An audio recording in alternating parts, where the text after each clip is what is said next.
I remember the first slickers that we did. It was in the early 90s. And we didn't have a ranch, we didn't have horses, we had a few volunteers. We had very little money. But we found a camp in Malibu called Camp Shalom, and we rented that for a weekend. And we found a barn that had horses, and we worked out a deal with them, and it started building. And it's the first time I'd ever done anything like that, so I didn't know what to expect. I mean, I grew up around horses, but this was a new thing for me.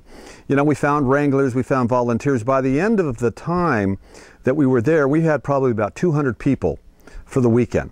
About 50, 60 kids, volunteers, wranglers, horses.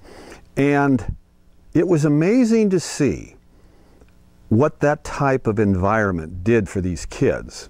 I mean, of course, being outside is great. Sleeping in bunkhouses was really different for them. You know, getting them out of the element that they're used to, that they get stuck in.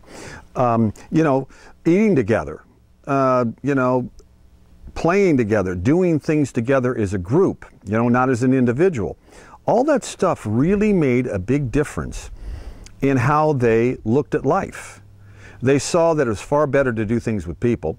I mean, they all have their friends and stuff, but you know, a lot of times they don't make new friends because of the fear of being rejected or what have you. But as I saw this weekend progress and saw them take interest in the things we did, from, you know, trust games and responsibility exercises, teamwork responsibility exercises, sports, archery, horseshoes, they all found a different way of doing these things, and you found some that were better ropers and some were better riders, but it was all done in the spirit of play and as a group, and they just actually moved along as a group and progressed.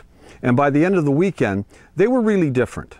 They really were. They were different, and you really can't take that memory away from them. That's something that memory will stay with them for a long, long time.